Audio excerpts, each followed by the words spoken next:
로이터 통신에서 이런 보도를 내놨는데요. 도널드 트럼프 대통령의 장남인 도널드 트럼프 주니어가 수요일 카타르에서 열린 포럼 중에 이런 말을 했다는 거죠. 언젠가 대선에 출마할 수 있다라는 얘기를 했다는 겁니다. 그럴 소명이 있다라는 말을 했다는 거죠. 그냥 대선에 출마할 수 있다 정도 수준이 아니라 소명이 있다. 이게 무슨 얘기냐면 영어로 얘기하면 콜링이 있다라는 이야기입니다. 이 콜링이라는 표현은요, 종교적으로 이야기할 때에는 부르심이라는 표현으로 이야기를 합니다. 그러니까 예를 들어서 내가 그냥 일반인으로 살지 않고 뭐 사제라든가 아니면 목사라든가 목회자라든가 이런 성직자로 삶을 살겠다라고 결심하게 될 때 이야기하는 것이 바로 당신은 하나님의 부르심을 받았느냐 이거거든요. 이제 미국에서 신학교 가면은 신학교 처음에 면접 볼 때 보통 학교 측에서 학생들한테 질문하는 질문에 항상 이 말이 들어갑니다. 언제 네가 하나님의 부르심을 받았느냐 뭐 이런 질문을 받습니다. 예, 하나님 부르심도 받지 않았는데 신학 공부를 뭐하러 하려고 하느냐 뭐 이런 질문을 하는 거죠. 그런데 어쨌든 간에 이런 어떤 그 소명감을 느꼈다라는 이야기. 이 로이터 통신이 이런 보도를 했는데 일단은 뭐 로이터 통신의 보도 내용을 먼저 말씀을 드리자면 돈 주니어는 카타르 경제 포럼에서 발언하던 중 따라서 답은 난 모른다. 아마도 언젠가는 이 답이다. 나의 답이다 이거죠. 예. 뭐라고 하냐면 I don't know. Maybe one day 라고 얘기했다는 겁니다. 그러면서 그 뒤에 그거 알아요? 그 소명은 분명히 있죠. You know that calling is there 라고 얘기를 했다는 겁니다. 예, 그러니까 언젠가는 나는 대선 출마할 거다. 근데 소명이 있다. 대선 출마에 대한 소명이 있다라고 이야기를 했다라는 것이죠. 그러면서 나는 항상 이런 일들을 적극적으로 지지하는 사람이 될 것이고 아버지가 공화당을 진정으로 변화시켰다고 생각한다라고 말을 쭉 이어갑니다. 이런 맥락을 쭉 놓고 보면 전체적인 그 뒤에 아버지가 공화당을 변화시켰다라든가 뭐 이런 이야기들, 공화당을 마가당으로 변화시킨 아버지의 역할이라든가 이런 이야기를 쭉 하면서 얘기했던 거 보면 정말 대선에 출마할 생각이 있나 보구나, 미국 대통령 하고 싶은가 보구나 라는 생각을 갖게 하는 부분이죠. 그런데 이게 다가 아닙니다.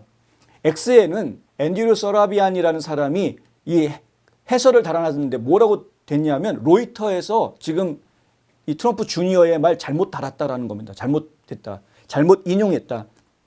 정확하게 하면은 뭐라고 얘기한 거냐면 I don't know, maybe one day, you know. 이게 전부 다 한 문장이라는 겁니다. 예. You know that calling is there 라는 전체가 다 하나의 문장이다. 예를 들어서 I don't know 그러면 난 모르겠습니다 라고 거기서 딱 잘리는 것이고요. 예. Maybe one day 아마도 언젠가는 you know that calling is there. 부르심을 받을 그런 소명이 있는 날도 있겠죠. 라고 얘기했다는 겁니다. 지금 얘기가 어감이 좀 다르죠. 뭐냐면 나는 언젠가 출마할 거다. 언젠가 지금은 모르겠지만 언젠가는 출마할 거다. 분명히 소명이 있다라고 이야기하는 느낌과 잘 모르겠는데 하지만 언젠가 내가 그런 소명이 있는지 알게 되는 날이 오겠죠. 이렇게 얘기하는 거하고 느낌이 완전히 다른 거 아닙니까? 네. 느낌이 완전히 다른 겁니다. 실제로요. 돈 주니어 본인 자신이 X에다가 이 로이터가 잘못 인용했다라고 지적했던 사라비안의 글을 인용하면서 이렇게 본인이 직접 말을 합니다. 가짜 뉴스 로이터는 이 볼시엣을 철회해야 한다. 네, BS라고 했는데 BS를 철회해야 한다. 내가 한 말의 맥락을 바꾸기 위해서 마침표가 있어야 할 곳에 쉼표를 넣었다. 이렇게 딱 꼬집어서 이야기합니다. 이거는 돈 주니어가 직접 한 말입니다. 주니어는 자신의 X 계정에 이렇게 이야기했습니다. 참고로 나는 항상 말했듯이 앞으로 100% 배제하지는 않겠지만 2028년 또는 조만간 출마할 생각은 전혀 없다라고 분명하게 이야기합니다. 2028년 대통령 선거에 본인이 출마하지는 않을 거다라는 이야기. 하지만 언젠가 출마할 수도 있다라는 가능성은 열어는 두겠다라는 거죠. 예, 완전히 닫아놓지는 않겠다라는 겁니다. 자, 이런 논란거리가 될 만한 답변은 어떻게 해서 나왔느냐? 아버지가 퇴임한 후에 출마해서 고삐를 잡을 것인지를 묻는 질문에 나온 답이었습니다. 그러니까 아버지가 이제 퇴임을 하시게 되면 그럼 그 다음에 당신이 또 출마할 거냐? 왜냐하면 이 얘기가 지금 미국 내에서 끊임없이 나오고 있는 이유는 2028 트럼프라는 모자를 쓰고 에릭 트럼프가 앉아있는 사진이 공개가 되는가 하면 여러 가지 형태로 트럼프가 또 한 번 대통령을 할 것처럼 마치 도널드 J. 트럼프가 세 번째 대통령 임기를 가질 것처럼 암시하는 그러한 제스처나 글이나 발언 내용이나 사진이나 이런 것들이 여기저기서 많이 나오고 있기 때문에 이런 얘기가 나오는 겁니다. 실제로 그걸 원하는 국민들도 있긴 있습니다. 그러니까 그렇다 보니까 트럼프가 세 번째 임기를 갖는 것은 현재 미국의 헌법으로는 불가능한 일이기 때문에 그 아들이 혹시 지금 2028년도에 대통령 출마해가지고 세 번째 트럼프 임기를 이야기하려고 하는 거 아니냐 뭐 이런 추측들이 지금 막 나오고 있는 상황이거든요. 근데 지금 도널드 트럼프 주니어 같은 경우에 돈 주니어 같은 경우에는 이런 질문들을 사람들이 할 때 사실 거의 농담으로 받아치는 경우들이 참 많습니다. 아, 또 시작이군 뭐 이러면서 농담으로 받아치는 경우들이 상당히 많았는데 이번에 로이터가 정식으로 기사를 내놓으니까 야 출마할지도 모른단다 이렇게 기사를 내놓으니까 거기에 대해서 분명하게 쐐기를 박는 거죠. 아니다라고. 자, 실제로 오늘 카타르에서 있었던 행사에서 돈 주니어가 이런 말을 했습니다. 제안을 받게 돼서 영광이고 어떤 사람들은 괜찮다고 생각하는 것을 보니 영광이다. 예, 이런 말을 합니다. 무슨 얘기냐면 본인이 대통령 출마하는 것에 대해서 긍정적으로 생각해주는 청중들이 있다는 것에 대해서 우리는 기쁘게 생각한다라는 거죠. 그런데 이 돈 주니어는 트럼프 대통령이 당선된 직후에 대통령직 인수위원회에서 활동한 것으로 알려져 있습니다. 하지만 얼마 후에 정계를 떠나서 경제활동에 전념하겠다라고 선언을 한 상황입니다. 이것도 지금 경제포럼이었기 때문에 간 겁니다. 카타르 경제포럼. 이게 정치 포럼이었으면 안 갔을 겁니다. 그럼에도 불구하고 많은 사람들은 주니어가 아버지를 이어서 정치에 입문할 것이라고 추측해 왔습니다. 실제로. 그런데 지금 돈 주니어가 참여하고 있고 사람들의 관심을 끌고 있는 조직이 하나가 있는데 그게 바로 1789 캐피털이라는 회사입니다. 벤처 캐피탈인데요. 투자 회사입니다. 1789라는 숫자는 프랑스 혁명이 있었던 해의 숫자입니다. 그러니까 프랑스 혁명을 상징하는 1789를 내건 캐피털 회사. 도대체 이 회사가 도대체 무슨 회사냐? 이건 막 사람들이 좀 궁금해할 수밖에 없는 회사입니다. 이 회사를 만든 오미드 말릭이라는 사람과 함께 이 카타르 이코노믹 포럼에 출연하고 있다. 예전에 저희가 한번 이것에 대해서 보도를 해드린 적이 있는데요. 지금 돈 주니어한테는 굉장히 큰 사명이 주어져 있다라고 보시는 게 정확할 것 같습니다. 뭐냐 하면 이 오미드 말릭이 이끌고 있는 1789 캐피털에 여러 사람이 투자하고 있습니다. 저희가 듣기로는 JD 벤스도 투자자로 참여하고 있는 것으로 알고 있습니다. 이 투자 회사가 지금 미국에 가장 크게 문제가 되고 있는 자본시장의 구조를 바꾸는 역할을 하려고 준비하고 있는 거대한 꿈을 꾸고 있는 겁니다. 그래서 블랙락 같은 그런 대형 투자 회사들이 지금 미국의 연금 시스템, 보험 시스템들을 꽉 쥐고 있는 거 이것을 지금 탈환하려는 작업을 진행하고 있다라고 보시는 거죠. 예, 그것이 지금 일반적인 분석입니다. 왜 그러냐 하면은 이 블랙락 같은 회사들이 더 거대한 투자 회사가 자본시장을 쥐고 있으면서 ESG라든가 이런 좌편향되어져 있는 좌경화된 투자 이념들을 갖다 심어 넣었기 때문에 그런 겁니다. 자. 환경 친화적이어야 된다.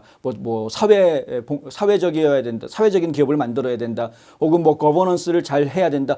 이 거버넌스를 하라라는 게 뭐냐면 DEI 정책을 가지라는 겁니다. 무슨 여성을 몇 퍼센트 이상, 성소수자를 몇 퍼센트 이상 이런 식의 정책을 가지라고 하는 것이 거버넌스 이야기입니다. 이런 정책들을 그러니까 좌경화되어져 있는 사상이 실제로 회사 경영에 영향을 주게끔 만들어준 시스템을 만들었는데 투자 회사가 그걸 만들었다. 왜 어떤 방식으로 만들었느냐? ESG 레이팅이라는 걸 만들어 가지고요.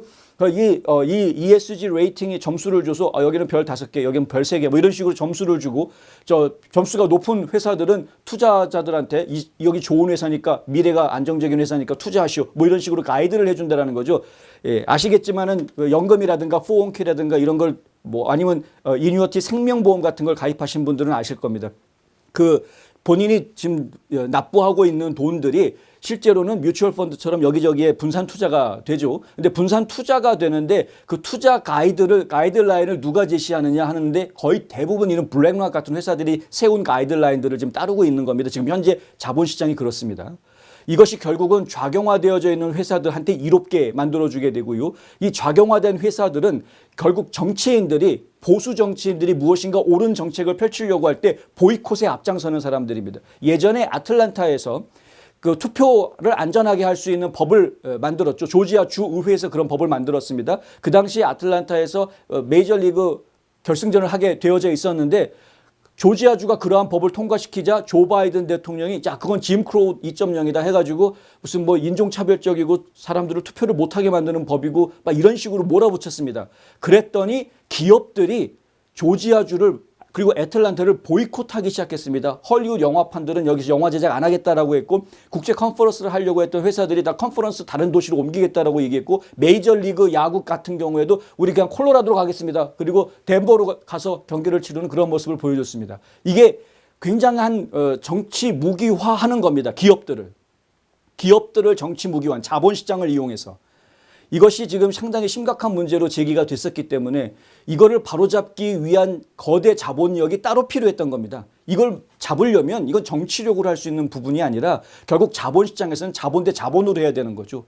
그래서 블랙락을 능가할 수 있는 보수파들의 자본시장을 제대로 구성을 하고 해야 이길 수 있는 게임인 겁니다. 그 준비를 지금 1789 캐피털이 하고 있는 것이고 거기에 지금 돈 주니어가 참여하고 있는 것이다. 전 세계를 돌아다닙니다, 요즘. 전 세계를 돌아다니면서 자본시장을 다 접촉하고 있는 이유가 바로 그것 때문입니다. 이거는 미국에 있는 자본 한두 개 가지고 해결할 수 있는 문제가 아닙니다. 한국에 있는 정용진 회장이 돈 주니어하고 친한 거 우연의 일치라고 보시면 안 됩니다. 신세계. 그리고 다 관련이 되어져 있는 것이라고 저희는 보고 있습니다. 어찌됐든 간에 지금 미국 내의 투자 자본 시장을 완전히 탈바꿈시키려고 하는 거대한 움직임을 지금 준비하고 있는 그런 상황인데 이런 인물이 지금 대통령직에 나가느냐 안 나가느냐 거기에 신경 쓸 상황이 아닌 겁니다. 지금 그게 중요한 게 아닙니다. 지금 대형 언론사들이나 이 트럼프를 제대로 이해하지 못하고 있는 사람들이 보았을 때 잘못 보도되는 것들이 너무나 많기 때문에 저희가 이 부분에 대해서 좀 일부러 말씀을 좀 드리는 것이다. 그럼에도 불구하고 여론조사에 따르면 돈 주니어는 공화당에서 강력한 지지를 받고 있는 것으로 나타나고 있습니다. 예전부터 계속 그래왔습니다. 지난 4월 말에 발표된 조급이 여론조사에 따르면 돈 주니어가 2028년 대선에서 공화당 후보들에 앞서는 것으로 심지어는 제이디 벤스보다 앞설 수 있는 것으로 거의 뭐 그런 식으로 지금 나타났다. 지난 1월에도 여론조사 보면 제이디 벤스하고 돈 주니어하고 또 동률 30% 동률의 지지율을 받는 모습을 보여줬고 특히 젊은 공화당 유권자층에서는 44%의 지지를 받는 뭐 그러한 모습까지 보여지기도 합니다. 그러니까 대중적인 인기도 면에서는 이 돈 주니어가 상당한 자기 입지를 만들어 놓은 것은 분명하다. 하지만 지금 돈 주니어에게 주어진 사명, 소명은 대통령이 되는 것이 아니고 아버지의 뒤를 이어서 또 다른 대통령이 되는 것이 아니고 지금 미국의 거대한 자본시장에 완전히 좌경화되어져 있는 자본시장을 어떻게 탈바꿈시킬 수 있느냐는 정말 중요한 미션을 가지고 전 세계를 지금 투어하고 있는 중이다.